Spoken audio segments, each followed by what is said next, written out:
नमस्कार दोस्तों, एक बार फिर से स्वागत है हमारे YouTube चैनल ओम भक्ति स्टोरी में। दोस्तों, आज हम सुनाएंगे दो बहनों कुलक्षणी और लक्ष्मी की कहानी। दोस्तों, एक राजा और रानी थे।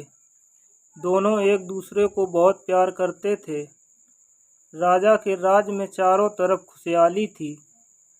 प्रजा भी राजा को प्रेम करती थी।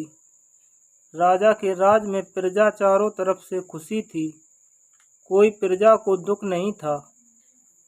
राजा अपनी पत्नी से बहुत प्रेम करता था और धीरे धीरे समय बीतता रहा और राजा के दिन खुशी के साथ व्यतीत होते रहे। राजा की पत्नी समय रहते गर्भवती हुई और वे 9वें महीने में उसने एक बेटी को जन्म दिया। लेकिन भगवान की करनी कुछ और ही थी। बेटी के जन्म के पश्चात रानी चल बसी। इससे राजा को बहुत बड़ा सदमा लगा। राजा के मन में बैठ गया कि जो ये बेटी हुई है, इसी के कारण रानी की मृत्यु हुई है। राजा रानी को बहुत प्रेम करता था और राजा की हालत बिल्कुल पागलों जैसी हो गई थी। वह अपनी बेटी को बिल्कुल प्यार नहीं करता था, ना ही उसकी तरफ देखता था। उसने कह दिया कि यह कुलक्षणी हुई है, इसी के कारण मेरी रानी की मौत हुई है। मेरी रानी मृत्यु को प्राप्त हुई है, इसलिए यह बेटी नहीं है, यह तो मेरे लिए कुलक्षणी पैदा हुई है। राजा को सबने समझाया कि देखो, जो ये होनी है वो हो गई, क्योंकि रानी बड़ी धार्मिक प्रवृत्ति की महिला थी। भगवान शिव की बहुत पूजा करती थी।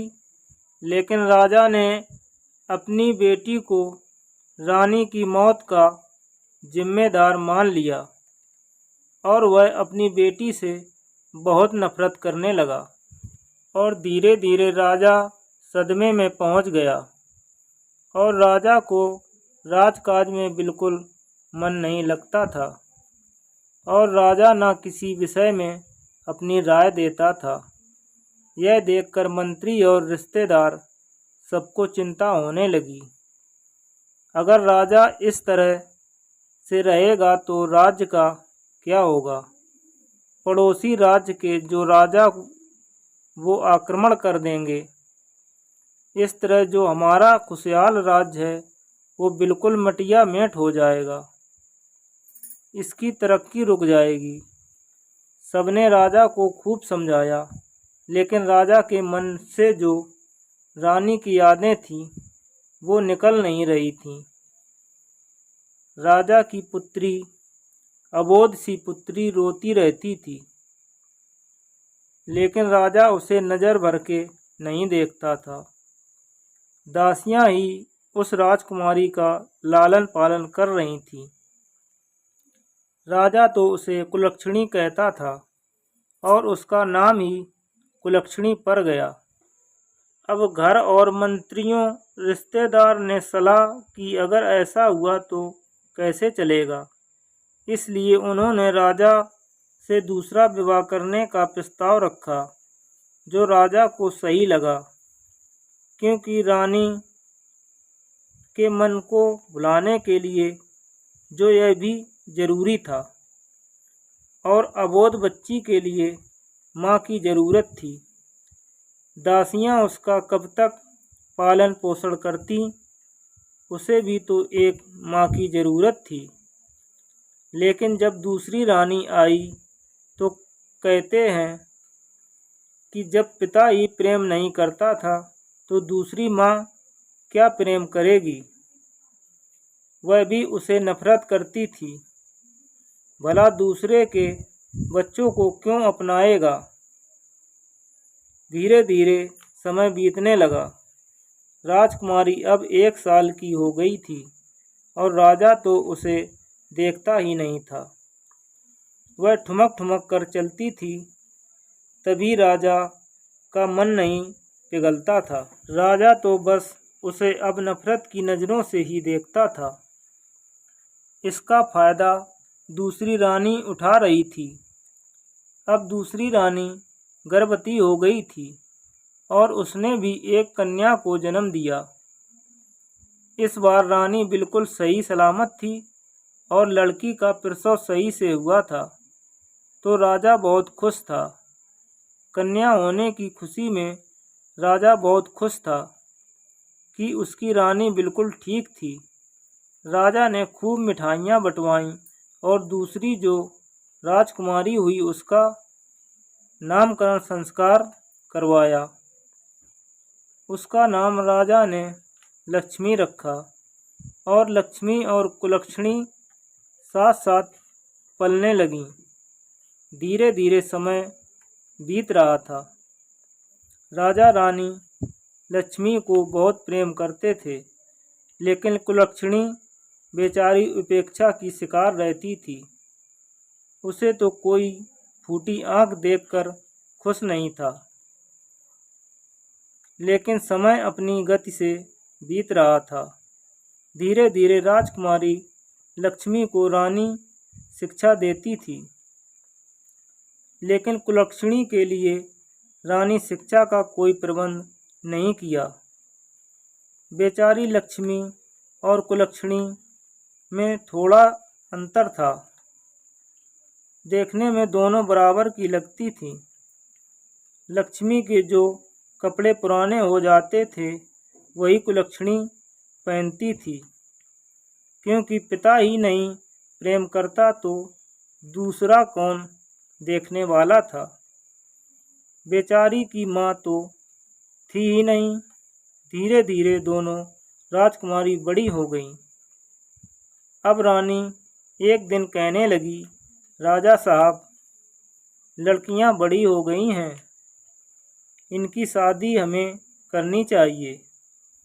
जो कुलक्षणी थी वह बड़ी धार्मिक प्रवृत्ति की थी, क्योंकि उसकी माँ भी धार्मिक प्रवृत्ति की थी। वह भोले बाबा की बहुत पूजा पाठ किया करती थी। और जो लक्ष्मी थी वह बहुत घमंडी थी। क्यों, उसे तो घमंड था, वह तो राजकुमारी है। उसके पास तो माँ और पिता का दोनों का प्यार है।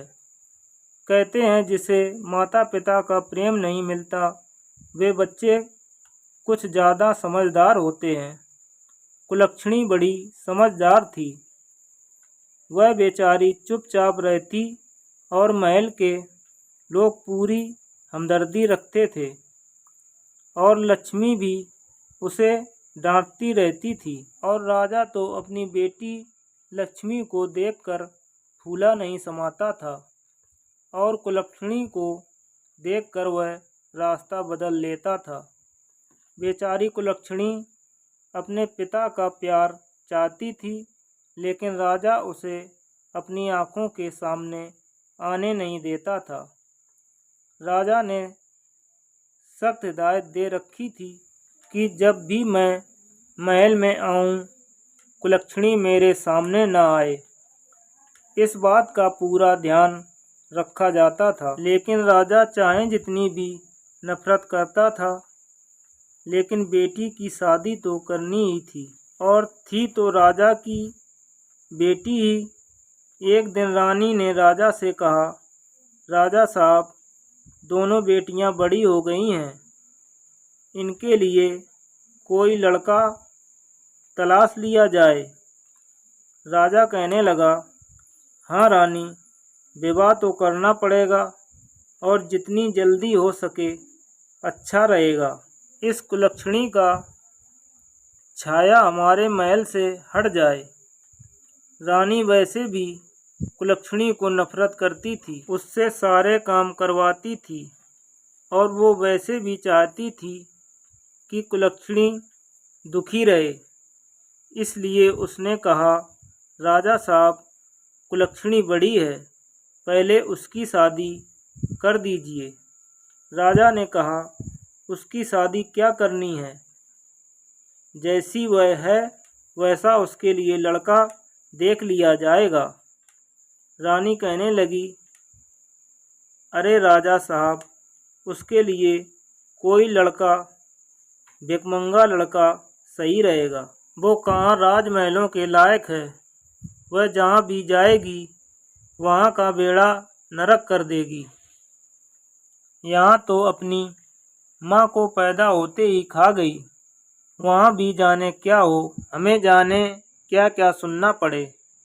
राजा कहने लगा, रानी साहिबा, आप बिल्कुल ठीक कह रही हो। राजा ने तुरंत अपने नाई और ब्राह्मण को बुलाया। अपनी सभा में उन्होंने कहा कि कुलक्षणी के लिए एक अंधा वर देख कर आओ। अब नाई और ब्राह्मण जो कुलक्षणी के वर की तलाश में निकल पड़े। चलते चलते बहुत दूर एक नगर में पहुंच गए। वहां उन्होंने देखा एक भिखारिन थी। उसका एक बेटा था जो माँ बेटे दोनों भीख मांग रहे थे। बेटा अंधा था। घर के नाम पर एक टूटी फूटी झोपड़ी थी। नाई और ब्राह्मण उसे देखकर खुश हो गए, क्योंकि उन्हें कई दिनों हो गए थे, काफ़ी समय लग गया था। राजा ने जैसा वर बताया था वैसा ढूंढने के लिए आज उनकी नज़रों के सामने वैसा ही वर था। इसलिए राजा का जो नाई और ब्राह्मण था वह उस भिखारिन के पास गए और उससे कहने लगे, माई, हम तेरे बेटे के लिए बहुत ही अच्छा रिश्ता लाए हैं। भिखारिन पहले तो हंसी, फिर कहने लगी, क्यों भैया, मुझ भिखारिन का मजाक उड़ा रहे हो? भला मेरे अंधे बेटे को कौन विवाह करेगा? अब जो नाई था वह कहने लगा, अरे माँ, हम तेरे बेटे के लिए बहुत ही अच्छा रिश्ता लाए हैं और वो भी राजमहल से लाए हैं। यह सुनकर भिखारिन को विश्वास ही नहीं हुआ। वह तो तुरंत राजी हो गई कि उसकी बहू राजमहल से आएगी, चाहे वह कुछ भी ना लाए, कैसी भी हो, लेकिन राजमहल से बहू तो आएगी और राजमहल से तो नाता जुड़ जाएगा। और कुलक्षणी का रिश्ता तय करके नाई और ब्राह्मण लौट आए और उन्होंने आकर राजा से सारी बात बताई। राजा ने कहा, ठीक है, जैसा लड़का चाहिए था वैसा मिल गया। और राजा ने कुलक्षणी का विवाह उस अंधे भिखारी के साथ कर दिया और दान दहेज के नाम पर उसे कुछ नहीं दिया। बेचारी कुलक्षणी वहाँ से विदा होकर अपने ससुराल आ गई। ससुराल आई तो देखा वहाँ महलों में रहती थी, चाहे कुछ भी था, लेकिन थी तो राजकुमारी ही। जब वह ससुराल आई तो देखा कि एक टूटी फूटी एक झोपड़ी है, बैठने के लिए सही सी जगह नहीं है। बेचारी आकर भगवान से कहने लगी, हे भगवान, हे शंकर भोले, कैसी परीक्षा ले रहे हो? मेरा पति मिला, वो भी अंधा मिला, कम से कम जीवन साथी सही तो होता। हम दोनों कुछ करके कमा तो लेते, लेकिन मुझे जो पति मिला वही परमेश्वर है। अब मुझे जिस रूप में मिला है मैं इसका हमेशा साथ निभाऊंगी। और अपनी सासू माँ से कहने लगी, माँ जी, जो भी घर में है मुझे खाना बनाने के लिए मुझे दे दीजिए, क्योंकि उसकी सास उसका पति भीख मांगते थे। जो 2-4 पैसे होते थे उसी से उसका खाना बनता था। कभी कभी उन्हें भूखा ही सोना पड़ता था, लेकिन कुलक्षणी को जो भी पैसे मिले उसे उसने खाना बनाया और अपनी सासू माँ और अंधे पति को खाना खिलाया। जो बाद में बचा उसको खुद खाती थी और भोले बाबा की मर्जी मानकर उसके साथ बड़े प्रेम से रहने लगी। अपने सास और अपने पति की सेवा करने लगी। उसने उसी में सुख तलाशने में कोशिश की।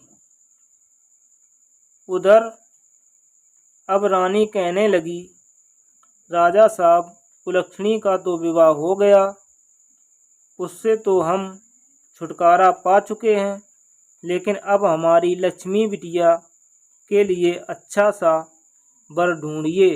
राजा ने अपने नाई और ब्राह्मण को बुलाया, कहा, एक अच्छा सा राजकुमार जो कि बड़ा राजा होना चाहिए,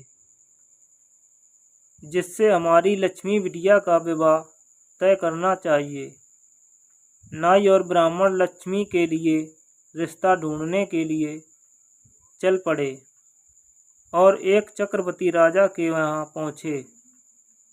और लक्ष्मी क्योंकि देखने में सुंदर थी और वहाँ पर जो राजा का राजकुमार था वह अकेला ही था और सम्राट बनने वाला था, इसलिए वहाँ पर लक्ष्मी का रिश्ता तय कर दिया।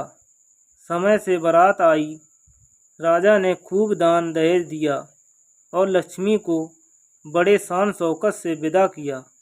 बेचारी कुलक्षणी जैसे तैसे दिन काट रही थी और लक्ष्मी तो ऐसो आराम से आई थी और रानी बनकर ही रही।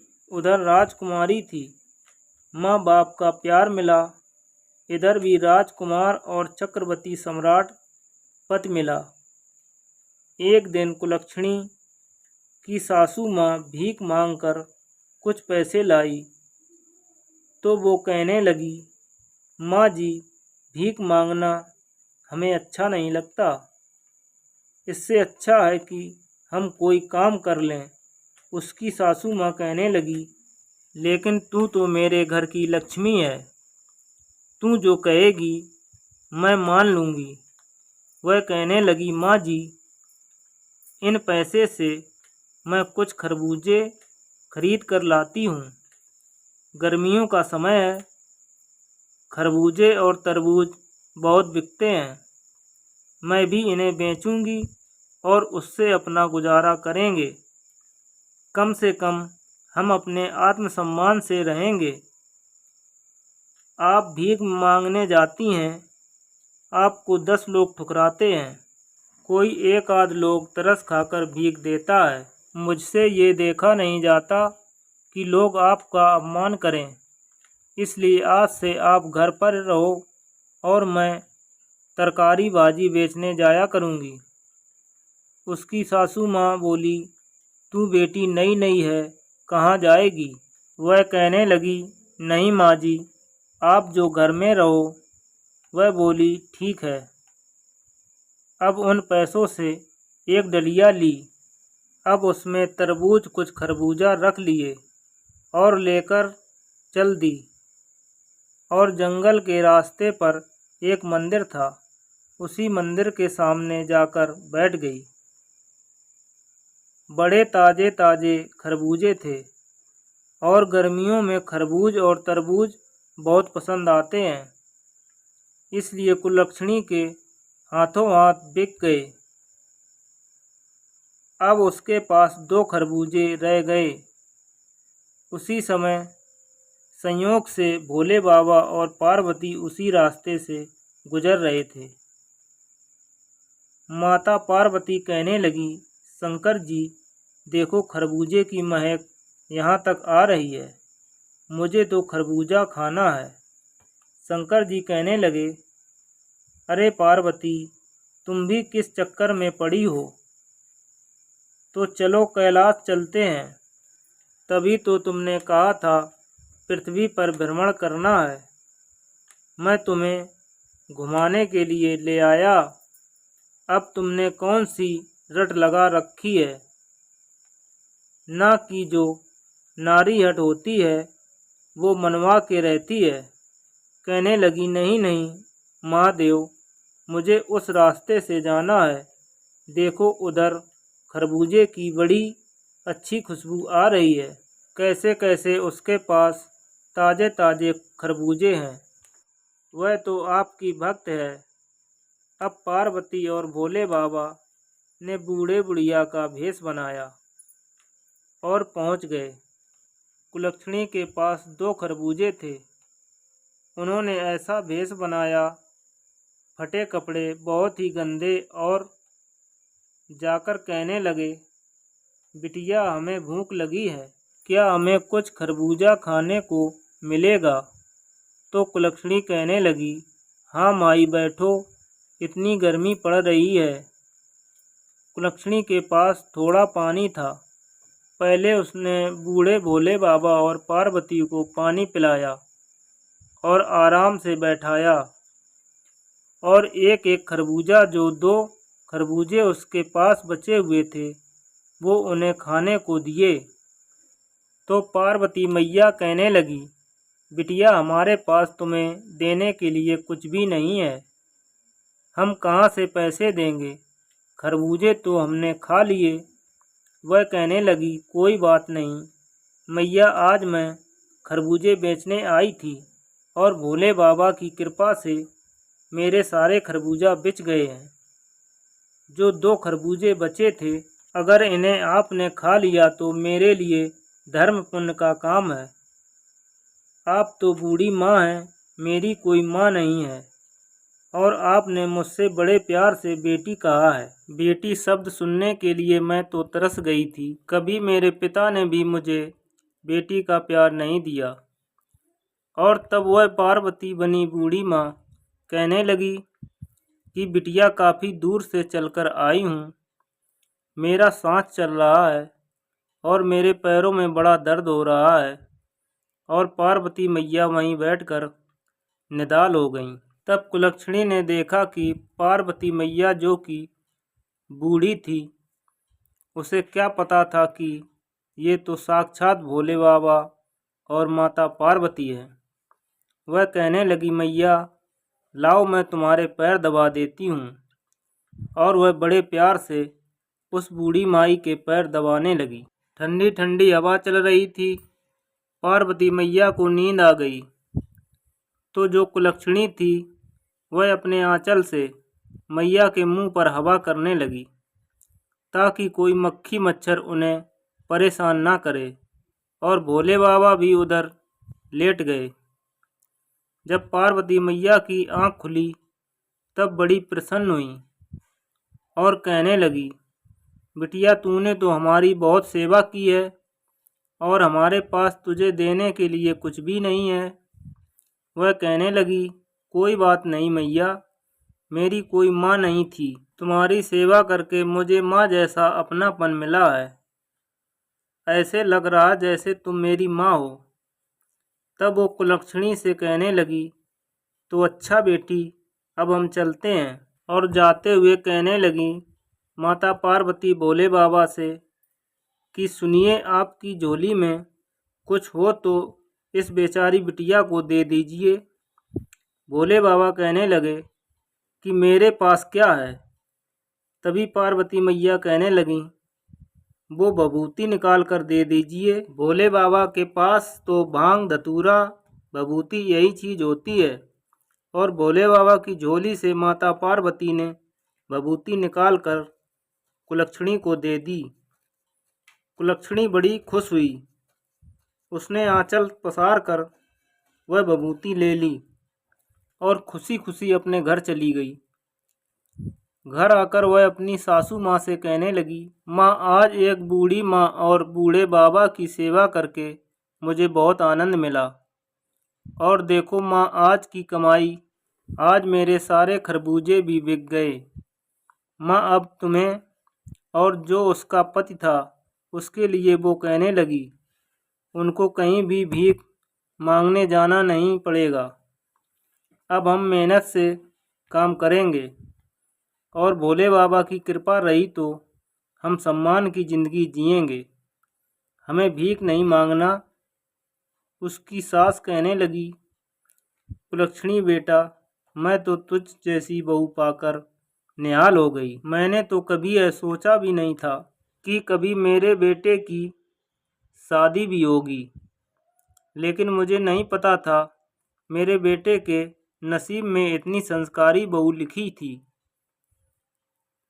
मैं तो भगवान की बहुत ही ऋणी हूँ कि मेरे बेटे की किस्मत में तुम्हें लिख दिया।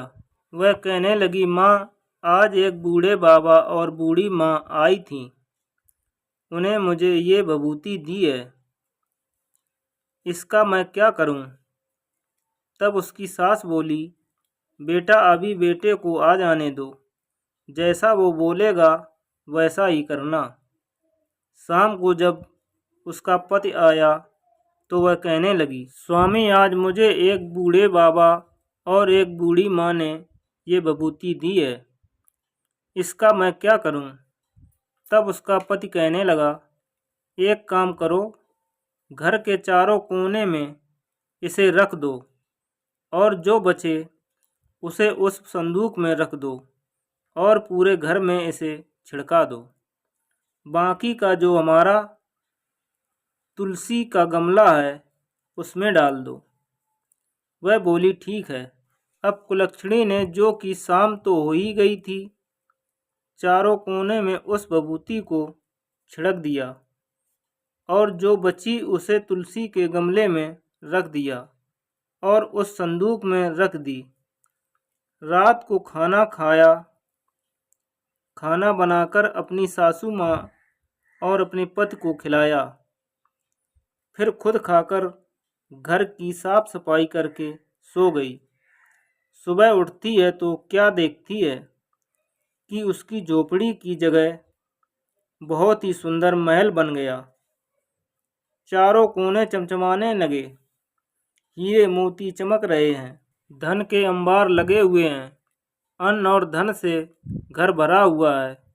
यह देखकर उसको तो बड़ा अचंभा हुआ।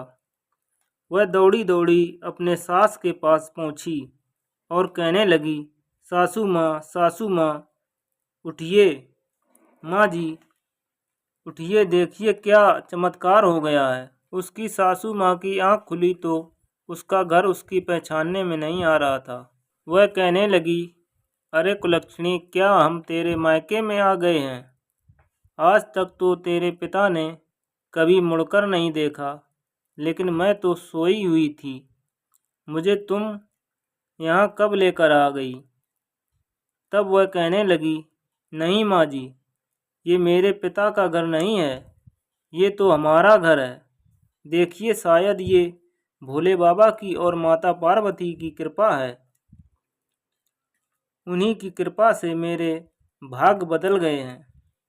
देखो, शायद ये बूढ़े बाबा और बूढ़ी माँ कोई और नहीं, साक्षात भोले बाबा और पार्वती थी, जिनको मैं पहचान नहीं पाई। और वह रोने लगी कि भगवान साक्षात मेरे पास आए और मैं उनको पहचान नहीं पाई। उसकी सासू माँ ने कुलक्षणी को धीरज बंधवाया। तभी उसके पति की आँख खुली तो वह चिल्लाते हुए बोला, अरे कुलक्षणी, मुझे सब दिखाई दे रहा है, मैं अब अंधा नहीं रहा। यह देखकर कुलक्षणी के खुशी का ठिकाना नहीं रहा कि उसके पति की आँख आ गई है। उसे और क्या चाहिए था?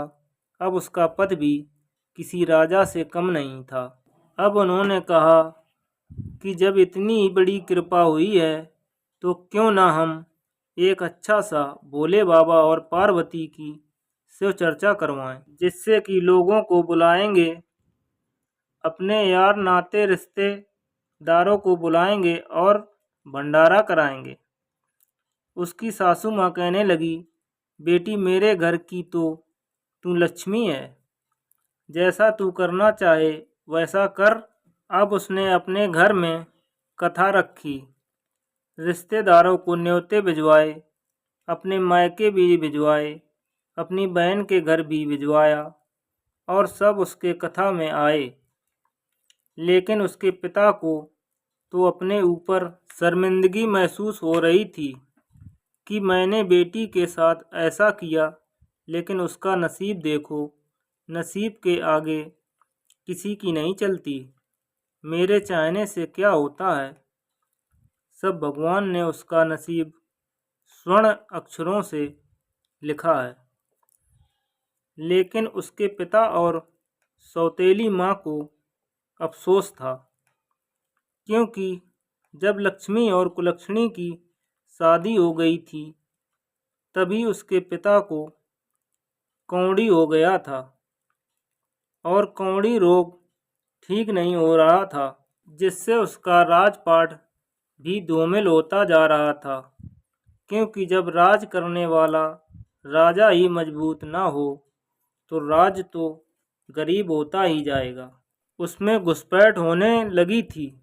उसका पिता बस नाम का राजा रह गया था। जब उसकी बहन लक्ष्मी आई, क्योंकि लक्ष्मी तो पहले से ही बहुत घमंडी थी, कुलक्षणी को बात बात पर ताने मारा करती थी। जब आई तो उसने देखा कि कहाँ, मैं तो चक्रवर्ती सम्राट की रानी हूँ, मेरा पति इतने बड़े राज्य का मालिक है, लेकिन इसका महल और ठाट पाट तो मुझसे भी ज़्यादा अच्छे हैं। वह कुलक्षणी से कहने लगी, कुलक्षणी, तुझे ये सब कहाँ से मिला और कैसे मिला? तो कुलक्षणी ने सारी बात अपनी बहन को बता दी। अब उसके मन में फिर से लालच समा गया। वह तो किसी भी कीमत पर कुलक्षणी को नीचा दिखाना चाहती थी। वह तो चाहती थी उससे ऊपर तो कुलक्षणी हो ही नहीं सकती, लेकिन जिसे भगवान उठाना चाहे उसे कौन रोकने वाला होता है। ऊपर उठाने वाला तो भगवान है, किसको कब क्या बना दे वह तो भोले बाबा की कृपा के आगे नतमस्तक है। किसको कब ऊंचा उठा दे, कब नीचा गिरा दे, यह कोई नहीं जानता। अब कुलक्षणी से पूछकर लक्ष्मी ने अपने पति से कहा, देखो जी, मैं भी खरबूजे बेचूंगी। वह कहने लगा, लक्ष्मी, यह कैसी बात कर रही हो? हमारे राज्य में किसी भी प्रकार की कोई कमी नहीं है। उसे तो तेरी बहन इतनी गरीब थी, इसकी सच्ची श्रद्धा और भक्ति देखकर भगवान ने कृपा की है। तू क्यों जलन के मारे मरी जा रही है? तेरे पास क्या कमी है? वह कहने लगी, नहीं जी, मुझे तो खरबूजे बेचने जाना है। वह बोला, ठीक है, अगर नहीं मानती है तो कर। अब वह कुलक्षणी की बहन लक्ष्मी खरबूजे लेकर एक डलिया में जाकर बेचने के लिए एक मंदिर के पास जाकर बैठ गई। संयोग से उस दिन भी माता पार्वती और भोले बाबा आ रहे थे। खरबूजे बड़े ही ताज़ा ताज़ा थे। पार्वती मैया भोले बाबा से कहने लगी, देखो जी, मुझे तो खरबूजे खाने हैं। गर्मी का मौसम है और यह चीज़ गर्मी में ही दिखाई देती है। भोले बाबा ने बहुत समझाया, लेकिन पार्वती जी नहीं मानी। लक्ष्मी जी के खरबूजे जो पसंद आ रहे थे, उन्होंने बूढ़े का फिर से भेष बनाया और भिखारियों जैसा भेष बनाया और उसके पास पहुंच गए। लक्ष्मी का तो उस दिन एक भी खरबूजा नहीं बिचा था। अब वह गए। पार्वती मैया कहने लगी, बिटिया, बहुत भूख लगी है, गर्मी के मारे दम निकल रहा है, बहुत प्यास भी लगी है, थोड़ा सा पानी पिला दो और हमें थोड़ा खरबूजा खाने के लिए दे दो। तो लक्ष्मी जी कहने लगी, अरे हट, सुबह से बौनी तो हुई नहीं है, कहाँ से भिखारी चले आए मांगने के लिए। अब पार्वती मैया और भगवान शिव एक दूसरी की तरफ मुस्कुराने लगे और उधर ही बैठ गए। वह डंडी उठाकर कहने लगी, अरे हटो, कितने गंदे लोग हो, पीछे हटो, दिखाई नहीं देता। मैं खरबूजे बेचने के लिए आई हूँ और अभी तक मेरे एक भी खरबूजा नहीं बिका है। और जब भगवान शंकर और माता पार्वती आएंगे तो उन्हें मैं क्या दूंगी। पीछे हटो, अब उन्हें खरबूजे नहीं दिए। सुबह से शाम हो गई, एक भी खरबूजा नहीं बिका। फिर वह उठकर चलने लगी तो लक्ष्मी कहने लगी, अरे मैं जा रही हूँ, माँ जी, मुझे तो थोड़ी बबूती नहीं दोगी? कुलक्षणी को तुमने विभूति दी थी। उसने सोचा था भगवान साक्षात आएंगे। जब पार्वती मैया और भोले बाबा नहीं आए तो बुढ़िया से कहा, तो पार्वती मैया कहने लगी शंकर जी से, अरे हाँ, थोड़ी विभूति तो दे दो। शंकर जी ने अपने झोले में हाथ डाला और लक्ष्मी को विभूति दे दी। लक्ष्मी उसे लेकर खुशी खुशी घर आ गई और आकर अपने पति से कहने लगी, देखो जी, मैं विभूति लाई हूँ, और सारे घर में छिड़क दी और खाना खाकर सो गई। वह उठी, पहले तो उसे सारे रात नींद नहीं आई कि सुबह उठूंगी तो हीरे मोतियों के अंबार लगे मिलेंगे। यही सोच सोच कर वह बड़ी खुश हो रही थी। लेकिन जैसे ही सुबह उठी और क्या देखती है कि उसके महल के जगह एक झोपड़ी बन गई और कीड़े मकोड़े भिनभिना रहे थे। अब तो लक्ष्मी मूड पकड़कर रोने लगी और कुलक्षणी को गाली देने लगी, इसने मेरे साथ क्या कर दिया। अब उसका पति उसे समझाने लगा, देखो लक्ष्मी, तुमने लालच में आके सब किया है। तुम्हारी बहन दिल की अच्छी थी, तुमने उसके साथ अच्छा व्यवहार नहीं किया। भगवान ने उसकी नीयत और भक्ति देखकर उस पर कृपा की है। लेकिन तुम लालच में थी, अपने पास जो था तुमने वो भी खो दिया। जो अपने पास होता है उसी में सब्र करना चाहिए।